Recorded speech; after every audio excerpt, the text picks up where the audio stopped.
Hello guys and welcome back to our YouTube channel that is pharmacy. So आज की इस video lecture के अंदर हम पैथोफिजियोलॉजी के लेक्चर्स को कंटिन्यू करेंगे।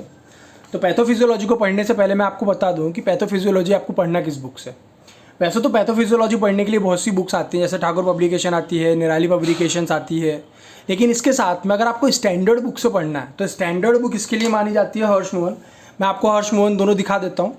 एक हर्ष मोहन जो बड़ी वाली आती है, जिसका बड़ा जो वर्जन होता है वो ये बुक है हर्ष मोहन। आप ये देखेंगे तो पैथोफिजियोलॉजी की बुक आती है। इसके अंदर आपको सब दिखाई देगा, डायग्रामेटिकली सब आपको चैप्टर्स मिलेंगे देखने के लिए। और इसके साथ साथ अगर आप देखें तो काफ़ी कुछ दिया हुआ है इसके अंदर, इंट्रोडक्शन टू, उसके साथ साथ लेके सब अपेंडिक्स नर्वस सिस्टम तक। ठीक है, ये तो हो गया बड़ी वाली बुक। लेकिन इसके साथ में अगर आप बड़ी वाली बुक पढ़ना नहीं चाहते हैं तो एक छोटी बुक भी आती है हर्ष मोहन की, जो है ये पैथोफिजियोलॉजी। ये क्विक रिवीजन आप बोल सकते हैं।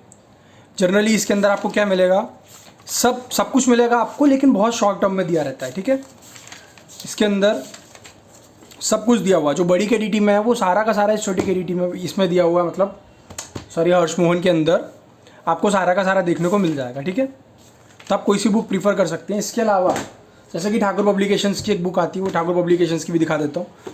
ये रीड टू रीड आती है Thakur publications, line to line दिया रहता है इसके अंदर। हालांकि मैं बोलूँगा कि नॉलेज लेने के लिए आप हर्ष मोहन को ही प्रीफर करें। इसमें आपको सारा कंटेंट लाइन टू लाइन दिख जाएगा, पर इससे कोई मतलब नहीं, पेपर क्रैक कर लोगे आप, पर कंसेप्ट का समझना ज़रूरी है। ठीक है, तो आइए विदाउट एनी डिले हम स्टार्ट करते हैं। तो आज के इस वीडियो लेक्चर के अंदर हम स्टार्ट करने वाले हैं सेल इंजरी और सेल एडेप्टेशंस। राइटिंग पर मत जाइएगा, राइटिंग थोड़ा गंदी है, पता है मेरे को, पर मैं आपको बताता जाऊंगा कि कहाँ क्या लिखा हुआ, तो आप उसको समझते जाएंगे। इतना भी नहीं है कि आप नहीं समझ पाए। ठीक है, तो सबसे पहले बात करते हैं सेल इंजरी या फिर सेल एडेप्टेशंस। तो देखो, जब ये सेल इंजरी या फिर सेल एडेप्टेशंस के बारे में जब हम बात करते हैं तो जनरली हम 3 टॉपिक्स को पढ़ते हैं कि एडेप्टेशन क्या होता है, सेल डेथ क्या होती है, या फिर इंट्रा सेल्यूलर एक्यूमुलेशन क्या होता है।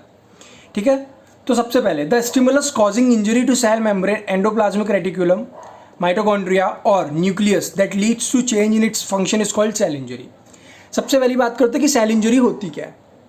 ठीक है, तो क्या होता है कि ऐसा कोई भी स्टिमुलस जो कि इंजरी जो होती है ना, इंजरी मतलब जैसे हिंदी में बोले तो चोट बोलते हैं इसको, मतलब या फिर नुकसान कॉज कर रहा है, या तो सेल मेम्ब्रेन को कॉज हो सेल की, या तो उसकी एंडोप्लाज्मिक रेटिकुलम को कॉज हो, माइटोकॉन्ड्रिया या फिर न्यूक्लियस को कॉज हो, जिसकी वजह से जो उसके फंक्शंस होते हैं सेल के, उसके ऊपर अगर कोई इफेक्ट पड़ता है उसको बोलते हैं सेल इंजरी। ठीक है, अब बात करते हैं कि कॉजेज़ क्या क्या हो सकते हैं सेल इंजरी के। सबसे पहला कॉजेज़ जो होता है सेल इंजरी का वो होता है आपका हाइपोक्सिया। ठीक है, हाइपोक्सिया के बारे में अगर हम बात करें कि हाइपोक्सिया होता क्या है, तो हाइपोक्सिया की मतलब क्या होता है कि इम्प्रॉपर सप्लाई ऑफ ऑक्सीजन। मतलब कि इम्प्रॉपर सप्लाई कैसे कैसे हो सकती है, देखो मैं आपको बताऊँ कि इम्प्रॉपर सप्लाई का क्या मतलब है। जैसे मान लीजिए ये लंग्स हैं, ठीक है, लंग्स से तो जो आपके ब्लड जा रहा है, ब्लड जब जा रहा है तो उसके अंदर पूरा का पूरा ऑक्सीजन आपके पास में है। आपको पता है HbO2 हीमोग्लोबिन का बनता है कॉम्प्लेक्स, ये सब आप जानते हैं। हीमोग्लोबिन के अंदर 4 बाइंडिंग साइट्स होती है जिससे ऑक्सीजन जाके बाइंड करता है, ये भी आपको मालूम है। ठीक है, इसके साथ अगर हम बात करें, पर मान लीजिए जैसे कि यहाँ कोई सेल है, ये सेल है। अब मान लीजिए इस सेल को काम करने, सेल के अंदर एक प्रोसेस होती है जिसको बोलते हैं रेस्पिरेशन, जिसकी वजह से कार्बन डाइऑक्साइड लिबरेशन होती है और ऑक्सीजन उसके लिए हमको चाहिए रहता है। ठीक है, अब मान लीजिए कि ऑक्सीजन जब सेल तक नहीं पहुंच पा रहा है तो उसकी वजह से क्या होगा, सेल जो होगा, सेल के अंदर चेंजेस होना चालू होंगे। अब वो चेंजेस 2 प्रकार के हो सकते हैं। ठीक है, या तो हो सकता है वो इरिवर्सिबल हो, ठीक है, या फिर रिवर्सिबल हो। ये इरिवर्सिबल और रिवर्सिबल का क्या कहने का मतलब है, ये आगे आप वीडियो में जानेंगे। ठीक है, तो आप बने रहिए, देखते रहिए एंड तक, आपको सब पता पड़ेगा। अभी हाइपोक्सिया का मतलब होता है कि ऑक्सीजन का टिश्यू तक प्रॉपर ना पहुंच पाना। ठीक है, उसको बोलते हैं हम हाइपोक्सिया। ठीक है, इसकी वजह से क्या होता है ना कि या तो सेल डैमेज होगी, या तो टिश्यू डैमेज होगा, या फिर ऑर्गन पूरा डैमेज हो जाएगा। क्यों? क्योंकि आपको पता है सेल से मिलकर बनता है टिश्यू, टिश्यू से मिलकर बनता है ऑर्गन, और ऑर्गन से मिलकर बनता है ऑर्गन सिस्टम। ठीक है, तो आपको ये मालूम है कि अगर सेल में डैमेज होगा तो वो अल्टीमेटली किधर डैमेज हो रहा है, टिश्यूज़ में डैमेज हो रहा है, टिश्यूज़ की वजह से ऑर्गन में डैमेज होगा, ऑर्गन की वजह से पूरा ऑर्गन सिस्टम का फेलियर भी हो सकता है। ठीक है, तो इस्कीमिया हाइपोक्सिया कंडीशन है। इस्कीमिया का मतलब क्या होता है, देखो हाइपोक्सिया जो होती है ना मोस्ट कॉमन कॉज होता है सेल इंजरी का, बहुत मोस्ट कॉमन सेल इंजरी का कॉज होता है हाइपोक्सिया। पर इस्कीमिया की बात करें तो इस्कीमिया में क्या होता है कि डिक्रीज हो जाता है ब्लड सप्लाई का ऑर्गन, या तो टिश्यू या तो सेल। ठीक है, इसका एक एग्जांपल लेते हैं, जैसे कि सेल डेथ अगर हो जाए हार्ट की या तो ब्रेन की। ठीक है, सेल डेथ कॉज हो हार्ट की या फिर ब्रेन की। ठीक है, अब बात करते हैं कि देखो सबसे पहले क्या होता है, हाइपोक्सिया की कंडीशन सबसे पहले क्रिएट होती है। ठीक है, हाइपोक्सिया की वजह से क्या होता है, सेल डैमेज नहीं होता है पर सेल डैमेज होने की कगार पर पहुंच जाता है। ठीक है, हाइपोक्सिया की वजह से, जब हाइपोक्सिया मतलब मान लीजिए यहाँ पे आपकी ऑक्सीजन की प्रॉपर सप्लाई नहीं हो पा रही है, जब ऑक्सीजन की प्रॉपर सप्लाई नहीं हो पा रही है तो हाइपोक्सिया होगा। हाइपोक्सिया की वजह से इस्कीमिया होगा। इस्कीमिया की वजह से क्या होगा कि किसी भी सिस्टम के अंदर या किसी भी सेल के अंदर ब्लड सप्लाई डिक्रीज हो जाएगी, और जब ब्लड सप्लाई डिक्रीज हो गई तो सेल इंजरी कॉज होगी। ठीक है, हाइपोक्सिया जो होता है या तो हाईली सेंसिटिव सेल्स जैसे कि न्यूरॉन सेल्स होती हैं उनमें हो सकता है, या फिर जो लीस्ट सेंसिटिव सेल्स होती हैं स्केलेटल मसल उनमें भी हो सकता है। ठीक है, अब आगे बात करते हैं दूसरे जो कारण होते हैं जिनकी वजह से हमें सेल इंजरी होती है, उसमें आता है फिजिकल एजेंट्स। फिजिकल एजेंट्स के अंदर अगर हम बात करें तो जैसे कि हीट, कोल्ड, रेडिएशंस, ये सब आप जानती हैं। रेडिएशंस का तो आपको मालूम है, क्योंकि रेडिएशंस की वजह से क्या होता है कि अल्टीमेटली जो हमारा डीएनए होता है, डीएनए तक हमारा डैमेज हो जाता है। जब रेडिएशन बढ़ती है तो डीएनए भी डैमेज होता है, तो जब डीएनए डैमेज होगा तो सेल भी डैमेज होगी हमारी अल्टीमेटली। कोल्ड की वजह से सेल डैमेज होता है, हीट की वजह से सेल डैमेज होती है। ठीक है, इसके बाद में अगर हम बात करें जैसे कि केमिकल एजेंट्स की अगर हम बात करें तो जैसे कि ड्रग हो गया, कार्बन टेट्राक्लोराइड, उसके बाद में पॉइजन, ये जो रहती हैं ये भी सेल डैमेज कॉज करती हैं। कैसे, कार्बन टेट्राक्लोराइड की अगर हम बात करें तो डैमेज कर देता है लीवर सेल को। अब अगर हम बात करें ड्रग, तो आपको पता है एक सुटिक्स के अंदर जनरली हम एक टर्म पढ़ते हैं जिसको बोलते हैं थेरापेटिक विंडो। ये होता है मिनिमम इफेक्टिव कंसंट्रेशन और ये होता है मैक्सिमम सेफ कंसंट्रेशन। तो हम जब भी ड्रग देते हैं, ये कंसंट्रेशन वर्सेस टाइम रहता है ग्राफ। ठीक है, तो जब भी हम ड्रग देते हैं तो ड्रग को थेरापेटिक एक्शन शो करने के लिए एमएससी और एमएससी के बीच में रहना पड़ता है, तब वो जाके अपना थेरापेटिक एक्शन शो करती है। ठीक है, लेकिन अगर यहीं पर ड्रग का ओवरडोज हो जाए तो क्या होगा, एमएससी को क्रॉस कर जाएगा ये ड्रग। जब एमएससी को क्रॉस कर जाएगा तो उसकी वजह से क्या होगा, सेल डैमेज होगी। एमएससी को क्रॉस करेगा तो उस ड्रग का क्या होगा, टॉक्सिसिटी क्रिएट होगी। टॉक्सिसिटी क्रिएट होगा तो अल्टीमेटली क्या होगा, सेल डैमेज होगा। ठीक है, अब हम बात करते हैं कि इन्फेक्शंस। ऑब्वियस सी बात है, इन्फेक्शंस में हमारे सेल डैमेज होती है, जैसे कि बैक्टीरियल इन्फेक्शन हो, फंगल इन्फेक्शन हो या फिर वायरल इन्फेक्शन हो, उनकी वजह से सेल डैमेज होती है हमारी। ठीक है, उसके बाद बात करते हैं कुछ जेनेटिक फैक्टर्स भी होते हैं। फॉर एग्जाम्पल जैसे कि सिकल सेल एनीमिया की अगर हम बात करें तो सिकल सेल एनीमिया में क्या होता है, आरबीसी डैमेज होते हैं। आरबीसी कैसे हो जाते हैं, ऐसे सिकल शेप हो जाते हैं।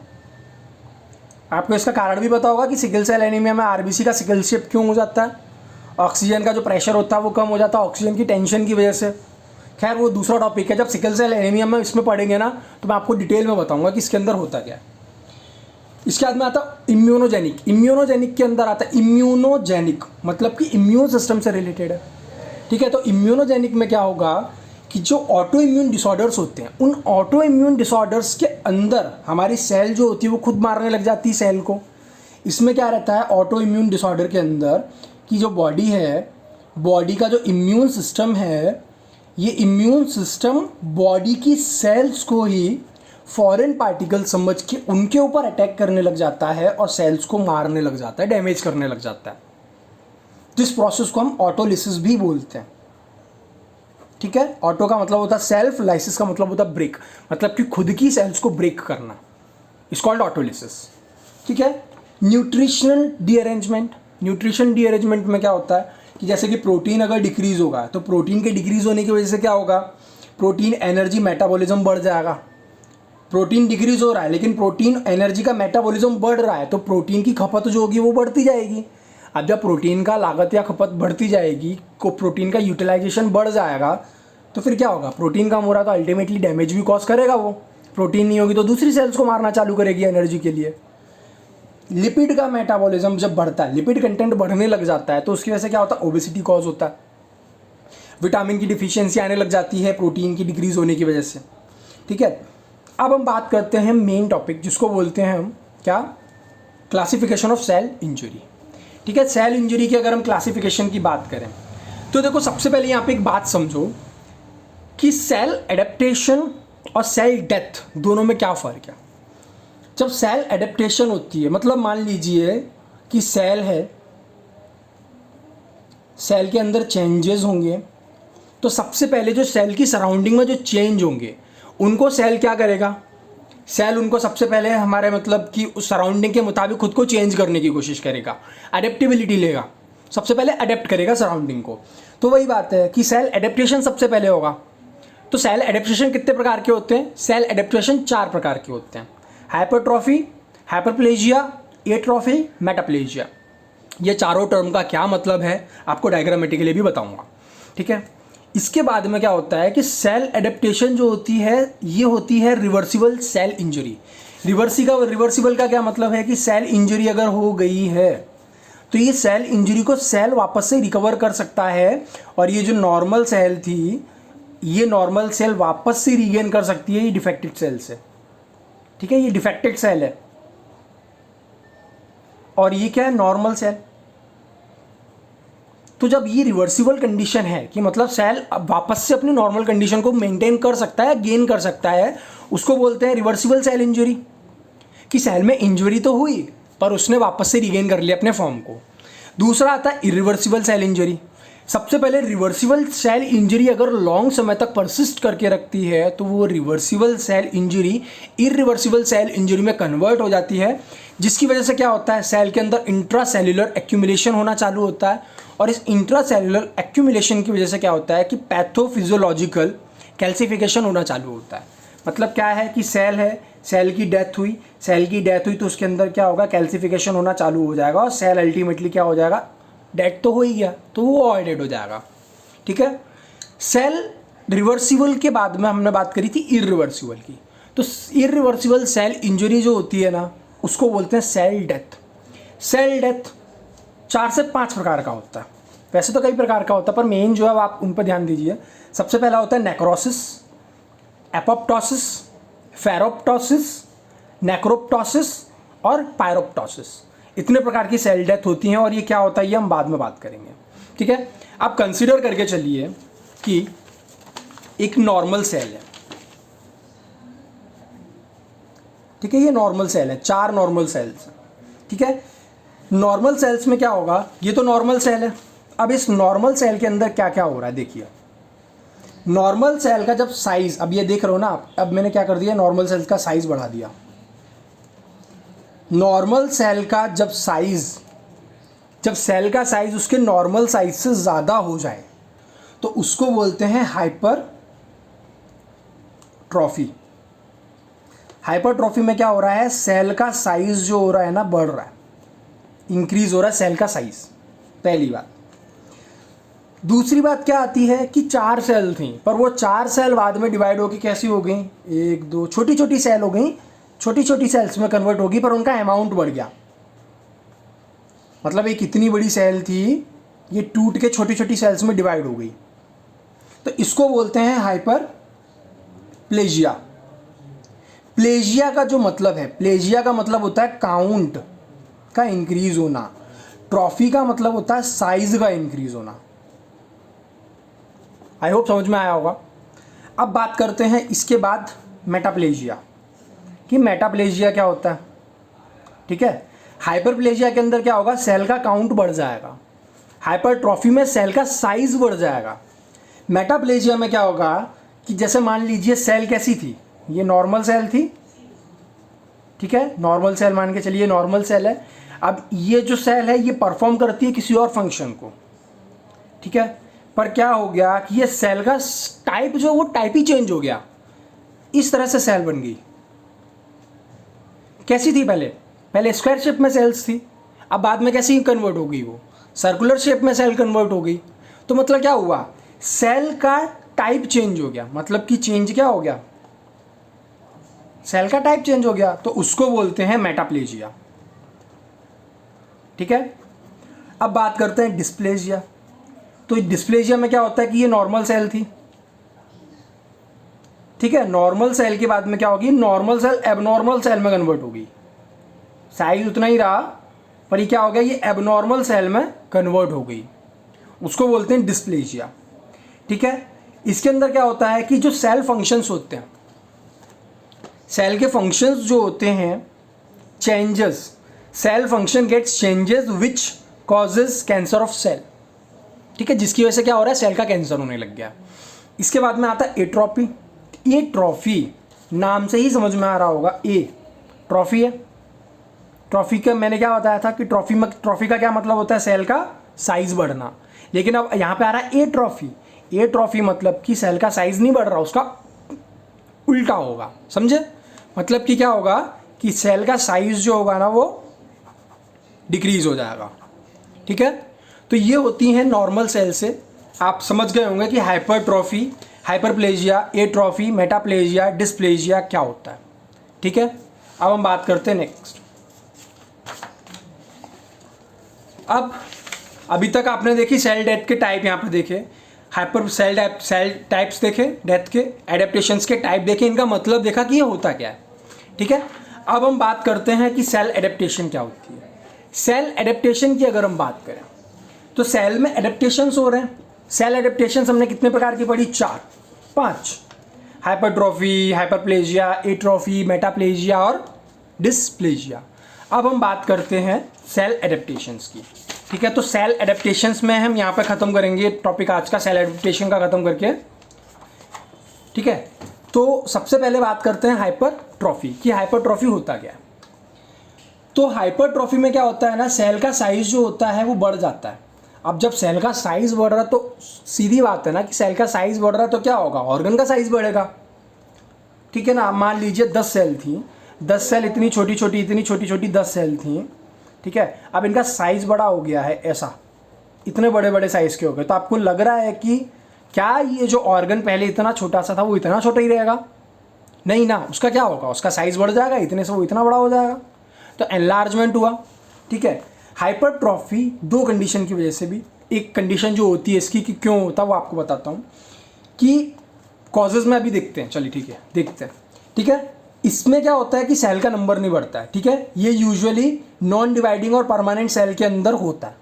ऐसी सेल्स जो नॉन डिवाइडिंग है या फिर जो परमानेंट सेल है उनके अंदर इस प्रकार का सेल एडेप्टेशन होता है। फॉर एग्जांपल जैसे कि न्यूरॉन है, आपको पता है न्यूरॉन सेल के अंदर सेंट्रियोल्स नहीं होते हैं जिसकी वजह से सेल डिवाइड नहीं होती है, ठीक है। कार्डियक सेल डिवाइड नहीं होती है, स्केलेटल सेल्स जो होती हैं वो डिवाइड नहीं होती हैं, ठीक है। ये नॉन डिवाइडिंग सेल्स हैं, तो इनके अंदर क्या होता है, हाइपरट्रॉफी कंडीशन होती है।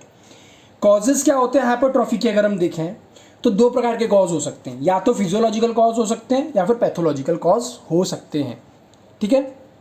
अब अगर हम बात करें कि फिजियोलॉजिकल पैथोलॉजिकल में क्या है, इसके कुछ एग्जांपल्स हैं। फिजियोलॉजिकल मतलब कि नॉर्मल बॉडी फंक्शंस के दौरान होंगे, मतलब ये पैथोलॉजिकल कंडीशंस नहीं है, ये होता ही है, ठीक है। और पैथोलॉजिकल मतलब किसी डिसीज स्टेट में अगर साइज इनराज हो रहा है तो। अब जैसे बात करते हैं फिजियोलॉजिकल, तो फिजियोलॉजिकल में क्या होता है कि नॉर्मल बॉडी का फंक्शन जो होता है वो होता है, जैसे कि for example uterus during pregnancy. Women's जो होती हैं प्रेग्नेंट जब होती है तो प्रेगनेंसी के दौरान क्या होता है कि यूट्रस का जो साइज़ होता है वो एनलार्ज होता है। ये कोई पैथोलॉजिकल कंडीशन नहीं है, ये नॉर्मल कंडीशन है, ठीक है ना। तो ये ब्रेस्ट ड्यूरिंग लैक्टेशन, ब्रेस्ट जो होते हैं फीमेल ब्रेस्ट, लैक्टेशन के दौरान उनका साइज़ बढ़ जाता है, क्यों, क्योंकि उनके अंदर मिल्क प्रोडक्शन होने लगता है तो एल्वेलाई के अंदर वो इकट्ठे होने लग जाते हैं, जिसकी वजह से नॉर्मल एल्वेलाई का शेप जो होता है वो बड़ा हो जाता है, तो ब्रेस्ट जो होता है वो एनलार्ज हो जाता है, ठीक है। Hypertrophy of skeletal muscle, skeletal muscles में हाइपरट्रॉफी होती है, ये भी नॉर्मल कंडीशंस में होती है।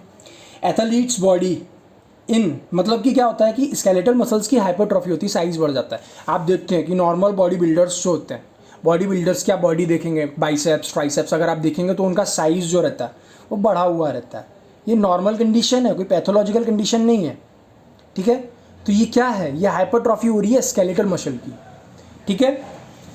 अब क्या होता है कि पैथोलॉजिकल कंडीशंस की अगर हम बात करें तो डिसीज्ड स्टेट में क्या होता है, जैसे कि फॉर एग्जांपल कार्डियक मसल में हाइपरट्रॉफी हो जाए, कब हो सकती है, जैसे कि क्रोनिक जो हीमोडायनेमिक ओवरलोड जो होता है, क्रॉनिक हीमोडायनेमिक ओवरलोड जो होता है वो अगर होता है तो उसकी वजह से क्या होता है, हाइपरटेंशन होता है। हाइपरटेंशन के बाद में क्या होता है, मिट्रल इनसफिशियंसी होती है और एओर्टिक वॉल्व डिसीज कॉज होती है, जिसमें पैथोलॉजिकल कंडीशन हुई है। और इसके अंदर क्या होता है, डिसीज स्टेट में हाइपरट्रॉफी हो जाती है कार्डियक मसल के अंदर। ठीक है, हाइपरट्रॉफी होती है स्मूथ मसल के अंदर। हाइपरट्रॉफी अगर स्मूथ मसल के अंदर होगी, जैसे कि फॉर एग्जांपल कार्डियक एक्लेशिया, ठीक है, उसके बाद में पाइलोरिक स्टेरोसिस, इंटेस्टाइनल स्ट्रक्चर्स, ये कुछ कंडीशंस हैं, पैथोलॉजिकल कंडीशंस जिनके अंदर हाइपरट्रॉफी होती है स्मूथ मसल के अंदर। अब बात करें कंपनसेटरी हाइपरट्रॉफी, ठीक है, इसके अंदर क्या होता है, जैसे कि कॉन्ट्रालेटरल ऑर्गन जो होता है, अगर कोई कॉन्ट्रालेटरल ऑर्गन जो होता है उसको रिमूव कर दें अगर, तो उस दौरान हाइपरट्रॉफी होगी। जो नेफ्रोक्टॉमी होती है किसी भी मतलब जब उसका साइज़ इंक्रीज हो जाता है तो उस समय पे जब नेफ्रेक्टॉमी करते हैं तो उसमें भी हाइपरट्रॉफी कंडीशन होती है। ठीक है, मॉर्फोलॉजी की बात करें तो मॉर्फोलॉजी दो प्रकार की होती है, एक तो ग्रॉस मॉर्फोलॉजी होती है माइक्रोस्कोपिकली। ग्रॉस मॉर्फोलॉजी में क्या होता है कि सेल जो होता है वो एनलार्ज हो जाती है और हैवी हो जाती है। ठीक है, और जो माइक्रोस्कोपिकली होता है इसमें क्या होता है कि मसल फाइबर्स या फिर जो न्यूक्लियस होते हैं उनका भी एनलार्जमेंट हो जाता है। ठीक है, मैकेनिज्म ऑफ एक्शन की अगर हम बात करें तो it results from increased synthetic of cellular proteins, मतलब कि जो सिंथेटिक सेलुलर प्रोटीन्स होती हैं उनमें बढ़ने की वजह से ये हाइपरट्रॉफी होती है। कैसे, देखो इसकी वजह से क्या होता है, मायोकार्डियल जो सेल होती है उसके ऊपर वर्कलोड बढ़ा। जब मायोकार्डियल सेल के ऊपर वर्कलोड बढ़ता है तो उसकी वजह से क्या होता है, ग्रोथ फैक्टर्स जो होते हैं, फॉर एग्जांपल जैसे कि TGF ग्रोथ फैक्टर, फिब्रोब्लास्ट या फिर ग्रोथ फैक्टर्स, ये कुछ हैं केमिकल फैक्टर्स जो रिलीज होते हैं, जिनकी वजह से क्या होता है, ग्रोथ फैक्टर का प्रोडक्शन बढ़ता है। और इनकी वजह से क्या होता है ना कि जो ट्रांसडक्शन पाथवे होता है वो ट्रांसडक्शन पाथवे एक्टिवेट हो जाता है, और उसके एक्टिवेट होने की वजह से क्या होता है कि ट्रांसक्रिप्शन फैक्टर्स जो होते हैं जैसे कि GATA4, MEF2, NF80। अब GATA4 का क्या मतलब है, NF80 का क्या मतलब है, तो इनका मतलब है, GATA का मतलब है GATA बाइंडिंग प्रोटीन्स, ठीक है, और NF80 का मतलब है nuclear factor activated T cells. ठीक है, अब इनकी वजह से क्या होता है, जब ट्रांसक्रिप्शन फैक्टर्स का एक्टिवेशन होता है तो उसकी वजह से मायोफाइब्रिन कॉन्ट्रैक्शन प्रोटीन्स जो होते हैं वो बढ़ जाती हैं, ग्रोथ फैक्टर्स का प्रोडक्शन बढ़ जाता है। ग्रोथ फैक्टर्स का प्रोडक्शन जब बढ़ता है तो उसकी वजह से क्या होता है कि जो फीटल जीन होती हैं उनका इंडक्शन होने लग जाता है, जैसे कि एक्टिन हो गया, एट्रियल नेट्रेटिक फैक्टर्स जिनको हम ANF बोलते हैं वो भी बढ़ जाते हैं। ठीक है, तो this is all about hypertrophy. अब हम बात करते हैं कि हाइपरप्लेजिया, तो हाइपरप्लेजिया में हम यहाँ पे टॉपिक खत्म करेंगे, hyperplasia is the last topic. Okay, तो हाइपरप्लेजिया की बात करें तो increase in number of cell जब बढ़ते हैं जिसकी वजह से क्या होता है, ऑर्गन का साइज बढ़ जाए, this condition is called hypertrophy, hyperplasia, sorry my mistake. ये क्या होता है कि जनरली जो डिवाइडिंग सेल्स होती हैं, हाइपरट्रॉफी जो होती है वो नॉन डिवाइडिंग सेल्स में होती है, जबकि हाइपरप्लेजिया जो होता है वो डिवाइडिंग सेल्स के अंदर होता है। ठीक है, अब नॉर्मल सेल है, नॉर्मल सेल में क्या हो रहा है, हाइपरप्लेजिया हो रहा है। हाइपरप्लेजिया के बाद में क्या होगा, डिस्प्लेजिया होगा, डिस्प्लेजिया के बाद में कैंसर सेल हो जाएगा। कैंसर कैसे होता है, cancer, what is cancer, abnormal cell growth condition. अब हाइपरप्लेजिया में क्या हो रहा है, हाइपरप्लेजिया में तो सेल साइज बढ़ रहा है, तो आप ये क्यों नहीं कह सकते कि सेल का नंबर अगर बढ़ रहा है, सेल साइज नहीं, सेल का नंबर अगर बढ़ रहा है तो कैंसर क्यों नहीं हुआ। इनिशियल स्टेज जो होती है ना वो कैंसर की हाइपरप्लेजिया ही होती है। इसमें क्या होता है कि हाइपरप्लेजिया बाद में डिस्प्लेजिया में कन्वर्ट होता है और डिस्प्लेजिया बाद में कैंसर सेल में कन्वर्ट हो जाता है। ठीक है, इसमें कॉजेज़ क्या क्या हैं, इसके कॉजेज़ क्या क्या हैं कि पैथोलॉजिकल और हार्मोनल कॉजेज़ की अगर हम बात करें, पैथोलॉजिकल की बात, फिजियोलॉजिकल की बात करेंगे, फिर पैथोलॉजिकल की बात करेंगे। फिजियोलॉजिकल में पहला आता है हार्मोनल हाइपरप्लेजिया, हार्मोन के लिए जब हाइपरप्लेजिया होता है तो, जैसे कि under the influence of hormonal stimulus, hormonal stimulus के इन्फ्लुएंस में जब हमारे सेल का नंबर बढ़ता है, फॉर एग्जाम्पल जैसे कि प्रेग्नेंट यूट्रस जो होता है उसमें हाइपरप्लेजिया होता है, हाइपरट्रॉफी भी होती है, हाइपरप्लेजिया भी होता है। Hyperplasia of female breast during pregnancy और लैक्टेशन, उसमें नंबर भी बढ़ता है और सेल का साइज भी बढ़ता है। ठीक है, अब क्या हो रहा है कि कंपनसेटरी हाइपरप्लेजिया, दूसरा आता है कंपनसेटरी हाइपरप्लेजिया। ये कब होता है, इट अकर्स इन लेफ्ट और right lobe of liver. Liver को आपको पता है, लीवर के दो लोब होते हैं, आपको पता होगा, ये इस तरह से लीवर का लोब रहता है, एक राइट लोब और एक लेफ्ट लोब रहता है। तो क्या होता है कि ये राइट और लेफ्ट लोब जो होता है ना लीवर का, उसके अंदर होता है। कब, जब उसको रिमूव कर दिया जाए, जिसकी वजह से सिरोसिस या फिर फ्लोरोसिस जो होती है वो कंडीशन होती है। ठीक है, सिरोसिस या फिर लीवर सिरोसिस या लीवर फ्लोरोसिस की वजह से जब राइट या लेफ्ट लोब में से लीवर के हमें कुछ हटाना पड़े तो उसमें फिर क्या होता है, आपको पता है कि लीवर क्या होता है, हमारे शरीर का एकमात्र ऐसा ऑर्गन जिसके अंदर रिजेनरेशन पावर है। जब रिजेनरेशन पावर है तो क्या होगा कि जब सेल, लीवर का जो सेल डैमेज हुआ है वो समय के साथ वापस से ग्रो कर लेती है। तो लीवर का अगर हम कोई भी लोब काट के हटा देते हैं तो वापस से वो ग्रो हो जाएगा with certain duration of time. Pathological condition में क्या होगा, एक्सेस स्टिमुलस हो जाए ग्रोथ फैक्टर का। ठीक है, ईस्ट्रोजन, मान लो ईस्ट्रोजन की वजह से क्या होता है, एंडोमेट्रियल हाइपरप्लेजिया होता है जिसकी वजह से एंडोमेट्रियल कैंसर कॉज हो जाता है। इसके बाद एंड्रोजन क्या होता है, वो BPH मतलब कि बेनाइन प्रोस्टेट हाइपरप्लेजिया मतलब बनता है बाद में, और इसकी वजह से प्रोस्टेट कैंसर कॉज होता है। मॉर्फोलॉजी की अगर बात करें तो इसमें क्या होता है, ग्रॉस एनाटॉमी में क्या होता है कि ऑर्गन जो होता है वो लार्जर हो जाता है और हैवी हो जाता है। इसके बाद माइक्रोस्कोपिकली क्या होता है कि ये जो होता है ना, इसका जो नंबर ऑफ सेल्स होता है वो बढ़ जाता है। और ग्रोथ फैक्टर क्या होता है कि ग्रोथ फैक्टर जब बढ़ता है उसकी वजह से जो मैच्योर सेल्स होती हैं उनका प्रोलिफरेशन भी बढ़ जाता है।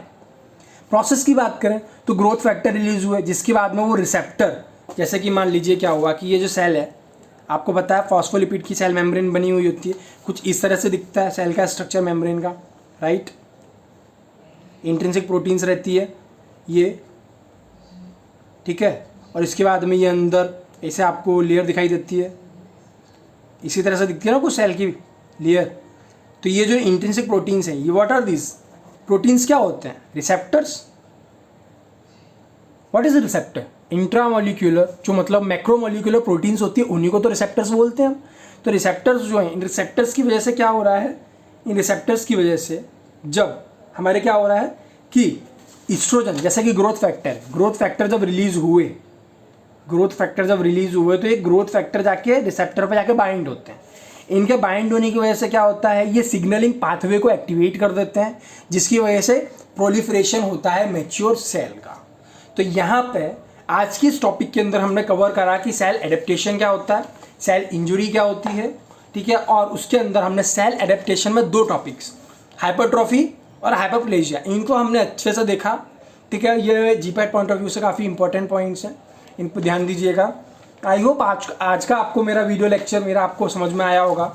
अगर आपको मेरा आज का वीडियो लेक्चर अच्छा लगा हो तो प्लीज़ लाइक शेयर और सब्सक्राइब करना ना भूलें, और ज़्यादा से ज़्यादा लोगों को शेयर करें ताकि जिनको इसकी ज़रूरत है वो पढ़ सके और हमें भी सपोर्ट मिले।